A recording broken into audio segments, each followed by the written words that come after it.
And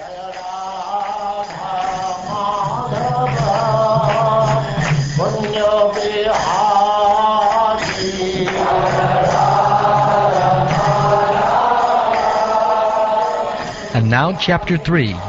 Krishna is the source of all incarnations.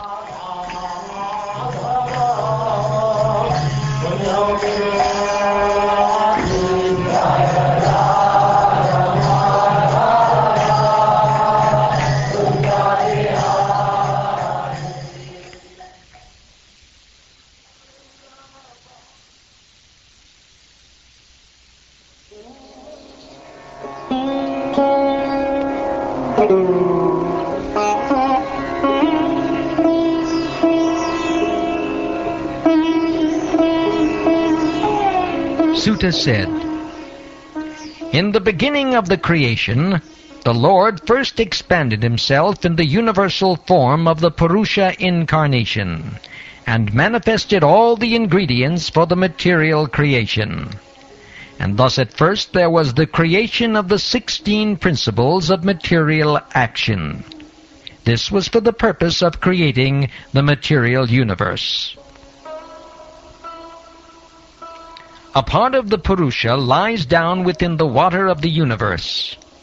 From the navel lake of his body sprouts a lotus stem. And from the lotus flower atop this stem, Brahma, the master of all engineers in the universe, becomes manifest. It is believed that all the universal planetary systems are situated on the extensive body of the Purusha, but he has nothing to do with the created material ingredients. His body is eternally in spiritual existence par excellence." The devotees, with their perfect eyes, see the transcendental form of the Purusha, who has thousands of legs, thighs, arms, and faces, all extraordinary.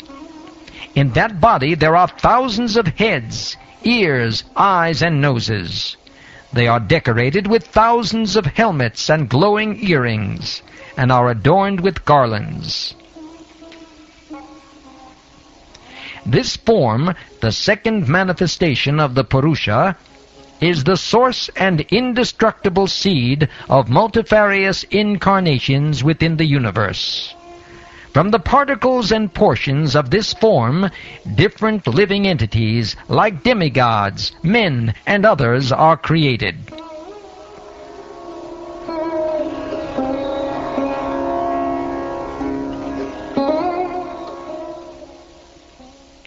First of all, in the beginning of creation, there were 4 unmarried sons of Brahma, the Kumaras, who, being situated in a vow of celibacy, underwent severe austerities for realization of the absolute truth. The supreme enjoyer of all sacrifices accepted the incarnation of a boar, the second incarnation, and for the welfare of the earth, he lifted the earth from the nether regions of the universe. In the millennium of the Rishis, the personality of Godhead accepted the third empowered incarnation in the form of Devarshi Narada, who is a great sage among the demigods. He collected expositions of the Vedas which deal with devotional service, and which inspire non-fruitive action. In the fourth incarnation, the Lord became Nara and Narayan, the twin sons of the wife of King Dharma. Thus he undertook severe and exemplary penances to control the senses. The fifth incarnation, named Lord Kapila, is foremost among perfected beings. He gave an exposition of the creative elements and metaphysics to Asuri Brahman, for in course of time this knowledge had been lost. The sixth incarnation of the Purusha was the son of the sage Atri. He was born from the womb of Anasuya, who prayed for an incarnation. He spoke on the subject of transcendence to Alarka, Prahlad and others, such as Yadu, Haihaya, etc. His name was Dattatreya. The seventh incarnation was Yagya, the son of Prajapati Ruchi, and his wife Akuti. He controlled the period during the change of the Swayambhuva Manu and was assisted by demigods such as his son Yama. The eighth incarnation was King Rishabha, son of King Nabi, and his wife Meru Devi. In this incarnation, the Lord showed the path of perfection, which is followed by those who have fully controlled their senses and who are honored by all orders of life. O Brahmins, in the ninth incarnation, the Lord, prayed for by sages, accepted the body of a king, namely Prithu, who cultivated the land to yield various produces, and for that reason the earth was beautiful and attractive. When there was a complete inundation after the period of the Chakshusha Manu, and the whole world was deep within water, the Lord accepted the form of a fish and protected Vaivasvata Manu, keeping him up on a boat.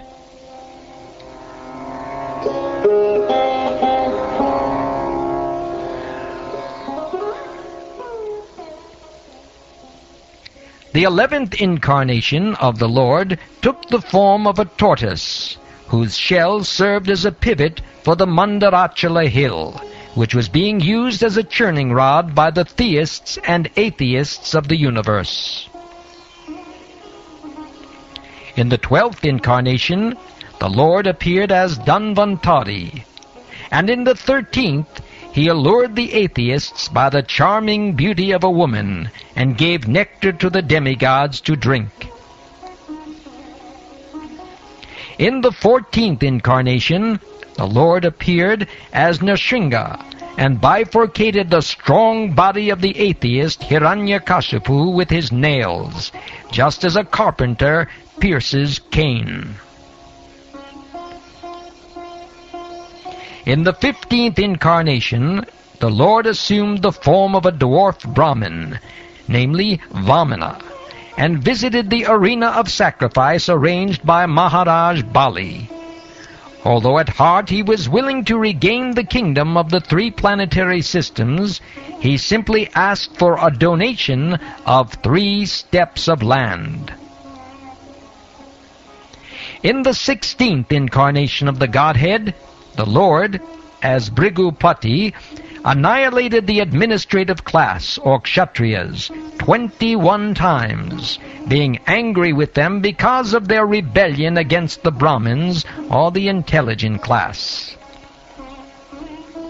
Thereafter, in the 17th incarnation of Godhead, Sri Vyasadeva appeared in the womb of Satyavati through Parasara Muni, and he divided the one Veda into several branches and sub-branches, seeing that the people in general were less intelligent. In the 18th incarnation, the Lord appeared as King Ram. In order to perform some pleasing work for the demigods, he exhibited superhuman powers by controlling the Indian Ocean, and then killing the atheist king, Ravan, who was on the other side of the sea.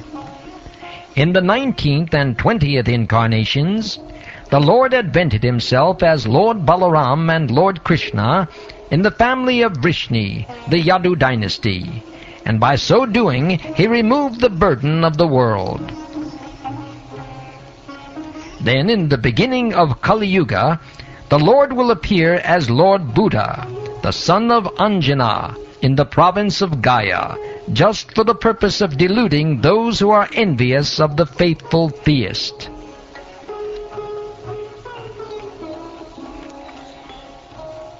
Thereafter, at the conjunction of 2 yugas, the Lord of the creation will take his birth as the Kalki incarnation and become the son of Vishnu Yasha. At this time, the rulers of the earth will have degenerated into plunderers.